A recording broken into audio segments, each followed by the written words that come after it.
میری عمر ابھی 20 سال کی تھی کہ میری ستیلی ماں نے میری شادی کر دی۔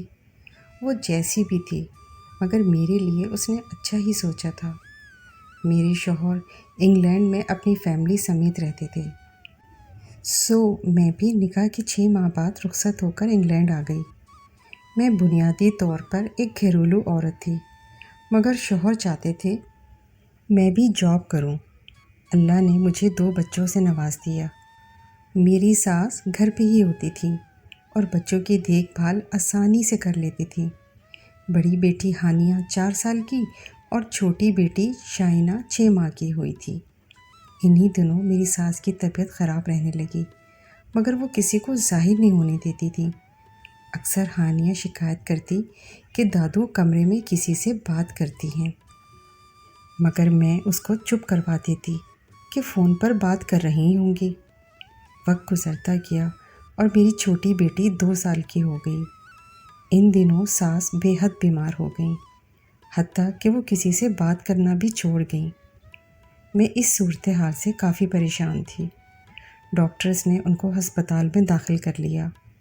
میں نے اسکول سے چھٹیاں لے لیں اور گھر اور بچوں کے ساتھ ساس کا بھی خیال رکھنے لگی، مگر وہ بچ نہ سکیں اور ایک شام خاموشی سے اس دنیا کو چھوڑ گئیں۔ مرنے سے 1 دن پہلے انہوں نے مجھے اپنے پاس بلایا اور اشارے سے قریب آنے کو کہا۔ میں نے ان کے منہ کے قریب جا کر سنا تو بولیں، یہاں سے چلے جاؤ، یہاں مت رہنا۔ ان کی آواز میں نہ جانے کیا تھا کہ میں لرز کر رہ گئی۔ پھر اس بات کا شوہر سے ذکر کیا تو بولے، ہاسپٹل سے جانے کا کہتی ہوں گی۔ ان کو ہاسپٹل اور دواؤں سے بہت الرجی تھی، اسی لیے میں بس یہی سمجھی، مگر میں نہیں جانتی تھی کہ وہ ہم سے کیا کہنا چاہتی تھی۔ اور اگلے دن ان کی موت سے ہمارا گھر کا گھر افسردہ ہو گیا۔ 1 ماہ ان کو پاکستان لانے اور تدفین وغیرہ میں لگ گیا۔ واپس گھر پہنچی تو نوکری کی فکر ہوئی۔ شوہر سے بات کی کہ نوکری چھوڑ دی جائے تو وہ بولے، اب بچے بڑے ہو رہے ہیں، تم ان کے ساتھ اسکول میں ہوگی تو فکر نہیں ہوگی۔ میں بھی سوچ میں پڑ گئی۔ ہانیہ تو میرے ساتھ ہی اسکول جاتی تھی، مگر شائنہ ابھی چھوٹی تھی، اس کے لیے ڈے کیئر کا انتظام بھی نہیں کیا تھا۔ پڑوسن ایک اچھی عورت تھی، اس کے پاس چھوڑ کر میں پہلے دن اسکول گئی۔ طویل غیر حاضری کے بعد کام کا لوڈ تھا، آتے آتے شام کے 4 بج گئے۔ بھاگم بھاگ بڑی بیٹی کو لیے پڑوسن کے پاس آئی، دیکھا تو شائنہ سو رہی تھی۔ بہت شکریہ ادا کیا۔ پڑوسن نے چائے پر روک لیا، چائے کی طلب بھی تھی، میں بیٹھ گئی۔ اس کا نام سارا تھا اور وہ بھی مسلم تھی۔ اس کے 2 بیٹے تھے جو اسکول جاتے تھے۔ سارا نے بیبی سٹر کی تجویز دی۔ وہ کمپنی کو جانتی تھی جہاں سے بیبی سٹر کی خدمات حاصل کی جا سکتی تھی۔ اندھا کیا چاہے 2 آنکھیں۔ میں نے فوراً رابطہ نمبر لیا۔ پھر سارا نے مجھے بتایا کہ کمپنی میں ایک مسلم لڑکی بھی کام کرتی تھی جس کا نام عالیہ تھا۔ اسی کو بلانے کا کہا کیونکہ سارا بھی ضرورت کے وقت اسی کو بلاتی تھی۔ میں نے کمپنی کو فون کیا اور عالیہ کو بھیجنے کا کہا۔ کمپنی نے شام 8 بجے کا وقت دیا۔ میں بے چینی سے اس کا انتظار کرنے لگی۔ ٹھیک 8 بجے عالیہ آ گئی۔ وہ ایک سلجھی ہوئی لڑکی تھی، عمر 22 سال کے لگ بھگ تھی۔ وہ اپنا اور اپنی ماں کا پیٹ بھرنے کے لیے نوکری کر رہی تھی۔ عالیہ کا سارا بایو ڈیٹا کمپنی نے بھیج دیا تھا۔ مجھے بھی وہ ایک مخلص لڑکی لگی اور میں نے اسے نوکری پر رکھ لیا۔ جب اسے معلوم ہوا کہ میں اسے مستقل طور پر رکھ رہی ہوں تو وہ بے حد خوش ہوئی اور اگلے دن صبح 8 بجے آنے کا وعدہ کر لیا۔ اگلے دن صبح وہ ٹھیک 8 بجے گھر آ گئی۔ شائنہ اسے دیکھ کر بہت خوش ہو گئی۔ وہ گھر سے جانا نہیں چاہتی تھی۔ اب ایک کھیلنے والا انسان اسے مل رہا تھا۔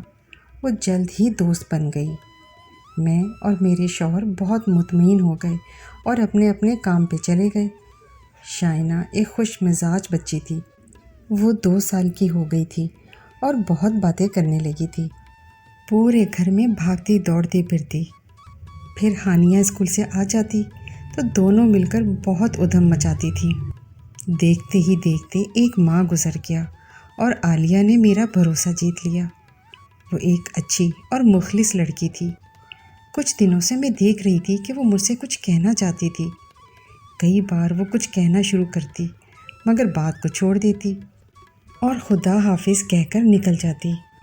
میں نے سوچا شاید اس کی ماں ٹھیک نہیں تو چھٹی لینا چاہتی ہوگی۔ یہ سوچ کر میں نے اگلے دن اسے چائے پر روک لیا۔ وہ کپ ہاتھوں میں لیے گم سم سی بیٹھی تھی۔ میں نے خود ہی اس سے پوچھا کہ سب خیریت تو ہے؟ وہ مسکرائی اور ہاں میں سر ہلا دیا۔ میں نے اس کے ہاتھ پہ ہاتھ رکھا اور اسے یقین دلایا کہ وہ مجھ سے کوئی بھی بات کر سکتی ہے۔ وہ چپ چاپ مجھے دیکھنے لگی۔ اس کی آنکھوں میں ایک الجھن سی تھی۔ وہ بولی، اوپر دائیں کمرے میں کون رہتا ہے؟ میں ایک دم حیران سی ہو گئی۔ وہاں میری ساس رہتی تھی۔ میں نے کہا، کیا بات ہے بولو؟ میں نے کہا، کیا بات ہے بولو؟ کچھ نہیں، وہ بیبی ہے نا، وہ وہاں چلی جاتی ہے اور باتیں کرتی ہے، اس نے بتایا۔ میں سوچ میں پڑ گئی۔ وہ اجازت لے کر چلی گئی۔ رات کو شوہر سے بات کی تو بولے، تم بھی کیا فضول باتیں سوچنے لگی؟ شائنہ امی سے بہت قریب تھی، ان کی تصویر سے باتیں کرتی ہوگی۔ مجھے بھی سن کر سکون سا ہو گیا۔ کیا واقعی ایسا ہی تھا؟ اماں اسے بہت لاڈ کرتی تھی۔ اگلے دن میں نے عالیہ کو بھی سمجھا دیا، وہ بھی مطمئن ہو گئی۔ اس شام ہماری شادی کی سالگرہ تھی۔ شوہر بہت خوشگوار موڈ میں تھے۔ انہوں نے ایک فلم دیکھنے کا پلان بنا رکھا تھا اور کھانا بھی باہر ہی کھانے والے تھے۔ میں نے عالیہ سے بات کر لی کہ وہ رات 11 بجے تک بچوں کے پاس ہی رک جائے۔ ہماری کوشش تھی کہ ہم جلد گھر آ جائیں گے۔ وقت مقرر پر عالیہ گھر آ گئی۔ شام کے 6 بجے تھے۔ بچیاں ٹی وی پر کارٹون دیکھ رہی تھیں۔ میں نے عالیہ کو سب اوقات سمجھا دیے کہ بچیوں کو 8 بجے سونے کے لیے اوپر ان کے کمرے میں لے جائے اور کھانا وہ کھا چکی ہیں۔ عالیہ کے لیے فریج میں کھانا موجود تھا جو وہ کھا لے۔ ایمرجنسی کے طور پر وہ مجھے یا میرے شوہر کو فون کر سکتی تھی، مگر میں نہیں جانتی تھی کہ میں اس کی زندگی کو داؤ پر لگا کر جا رہی تھی۔ ہمارے جانے کے بعد عالیہ نے دروازے بند کر دیے اور تمام کھڑکیاں بھی چیک کر لیں۔ باقی کے واقعات عالیہ نے مجھے بتائے، جو اسی کی زبانی سنیے۔ مسٹر اور مسز احمد کے جانے کے بعد میں بچیوں کے پاس آ گئی۔ ان کا کھیلنے کا موڈ تھا، چنانچہ میں ان کے ساتھ رہی۔ ٹھیک 8 بجے میں نے ان کو دودھ کا گلاس دینے کے بعد سونے کے لیے اوپر ان کے کمرے میں لے گئی۔ اوپر کی منزل پہ 3 بیڈ روم تھے۔ دائیں جانب پہلا کمرہ مسز احمد کی ساس یعنی ہانیہ کی دادی اماں کا تھا۔ دوسرا ماسٹر بیڈ روم تھا جو والدین کے استعمال میں تھا۔ دوسری جانب بچیوں کا کمرہ تھا۔ ان کمروں میں اٹیچ باتھ بھی تھے۔ بچیوں کا کمرہ خاصا کھلا تھا۔ ایک طرف دونوں کے بیڈ لگے ہوئے تھے اور اس کے سامنے بچیوں کے کپڑوں کی الماری تھی۔ سامنے کے حصے میں قالین بچھا کر کھلونوں کے ریک اور ایک چھوٹا سا خیمہ لگا تھا۔ یہ کھیلنے کی جگہ تھی۔ بچیاں خیمے میں بہت خوشی سے کھیلتی تھیں۔ اس میں ٹارچ لائٹ اور سب کھلونے تھے۔ نیچے ایک نرم گدا بچھا ہوا تھا۔ بچیوں کے بستر ٹھیک کرنے اور ان کو برش کروانے کے بعد ان کے بستر پر لٹا دیا۔ ہانیہ کا سونے کا ارادہ نہیں تھا، بلکہ وہ کہانی سننا چاہتی تھی۔ میں نے ایک کہانیوں کی کتاب کھلونوں کے ریک سے نکالی جو ہانیہ کی پسندیدہ تھی اور اس میں سے کہانی سنانے لگی۔ اس دوران میں شانیہ سو گئی تھی۔ ہانیہ کو شب بخیر کہہ کر میں نے دروازہ بند کر دیا اور نیچے آ گئی۔ گھڑی کی سوئیاں 9 بجا رہی تھیں۔ مجھے کچھ بھوک لگ گئی تھی۔ میں نے فریج میں جھانکا تو پاستا اور ایک پیزا موجود تھا۔ میں نے پیزا کے 2 سلائس کاٹے اور گرم کرنے اوون میں رکھ دیے۔ گھر میں ایک عجیب سی خاموشی تھی۔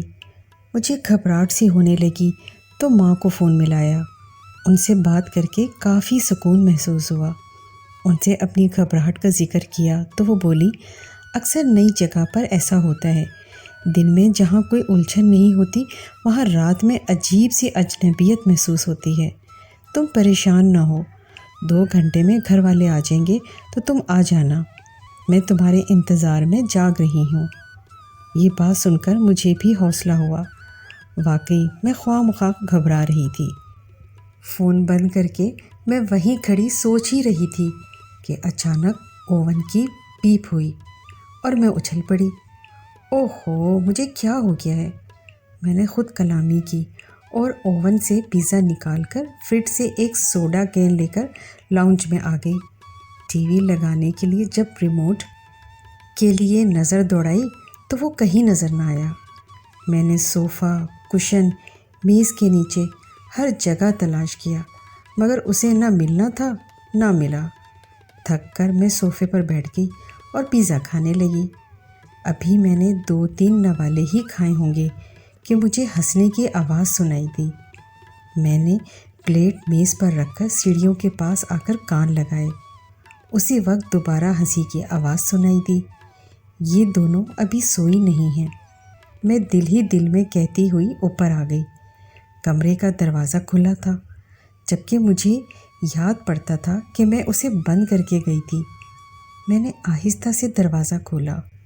کمرے میں نائٹ لیمپ کی نیلی روشنی پھیلی ہوئی تھی۔ چھوٹی بیٹی شائنہ اپنے بستر پر بے خبر سو رہی تھی، لیکن ہانیہ کا بستر خالی تھا۔ میں نے نظر گھمائی تو خیمے میں روشنی نظر آئی، ساتھ ہی بچی کا سایہ بھی تھا۔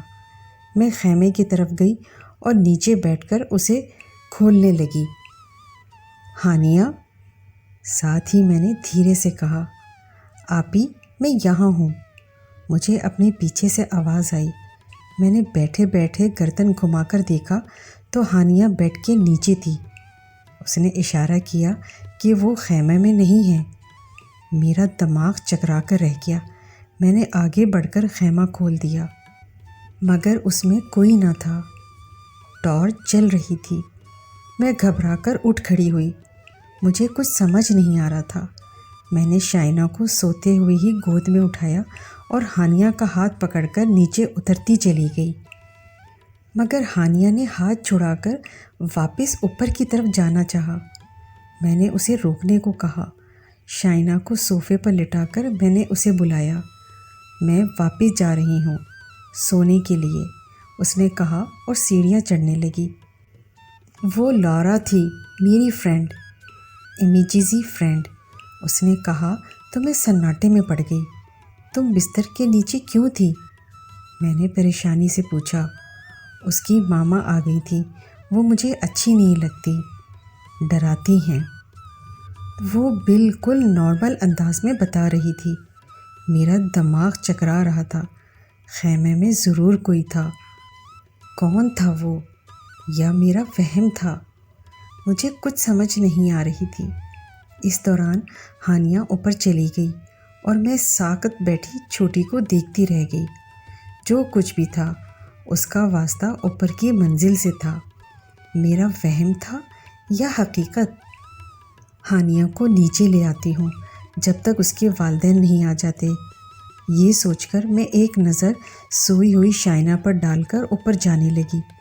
راہداری روشن تھی۔ دائیں جانب کے کمرے کا دروازہ کھلا تھا۔ یہ وہی کمرہ تھا جہاں احمد صاحب کی والدہ رہتی تھی۔ یہ کمرہ اس دن سے ہمیشہ مقفل کیا جاتا تھا جب سے چھوٹی بیٹی شائنہ وہاں باتیں کرنے لگی تھی۔ یہ دروازہ کیوں کھول دیا ہانیہ نے؟ یہ سوچتی ہوئی میں کمرے کے پاس آ گئی۔ ہانیہ، کہاں ہو آپ؟ میں نے آواز دی، ساتھ ہی دروازہ کھولا۔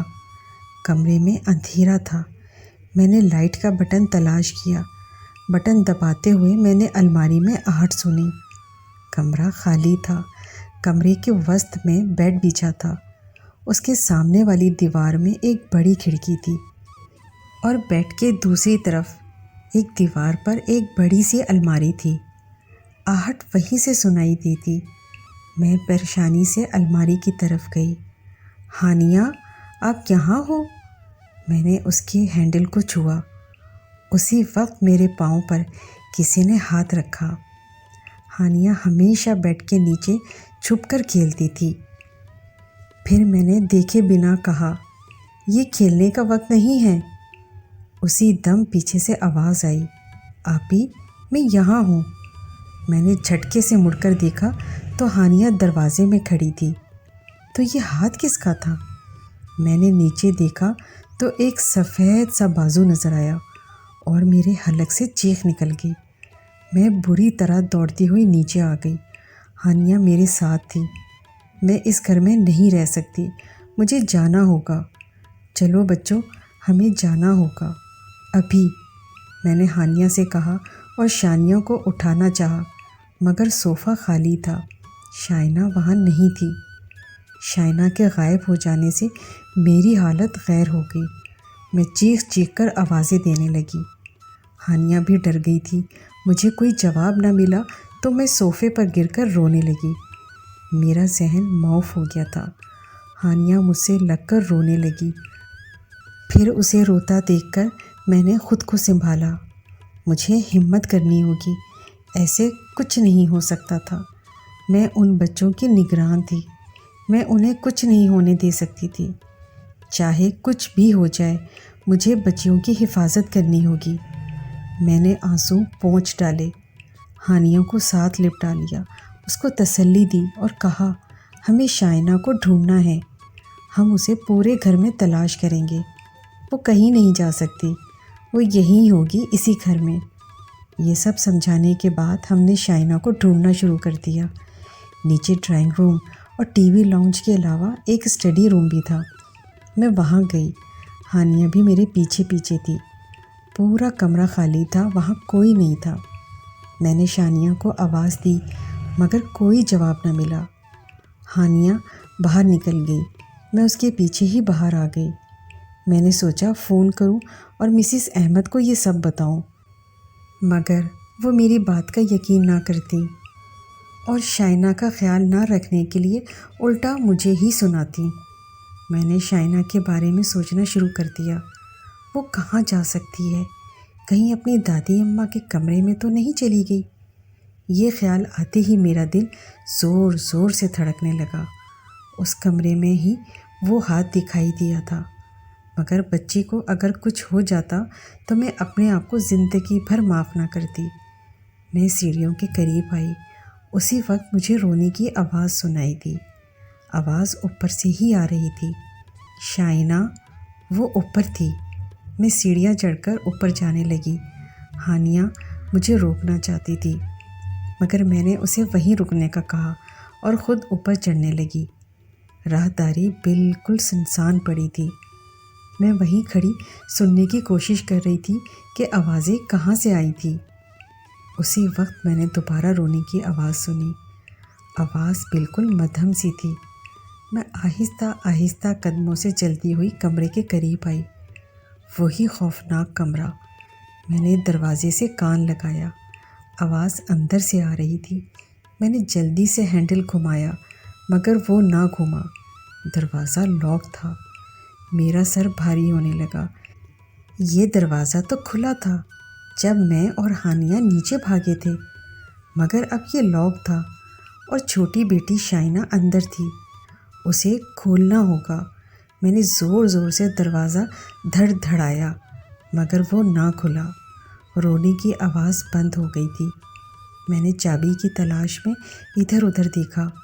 اسی وقت راہداری کے آخری حصے میں مجھے وہ خطرناک روح نظر آئی جو شاید لورا کی ماں کی تھی۔ اس منظر کی یاد مجھے عمر بھر دہلاتی رہے گی۔ وہ ایک عورت تھی مگر اس کا چہرہ بگڑا ہوا تھا، آنکھیں بالکل سفید اور لباس مٹیالہ جس پر خون کے دھبے سیاہ ہو چکے تھے۔ اس نے مجھے دیکھا اور خوف سے میری حالت غیر ہونے لگی۔ وہ زمین پہ نہیں تھی بلکہ چھت سے لگی ہوئی تھی اور اس کے پاؤں ہوا میں تھے۔ اسی وقت ہانیہ بھی اوپر آ گئی۔ اس نے ایک فلک شگاف چیخ ماری اور میرا دل جیسے دھڑکنا بھول گیا۔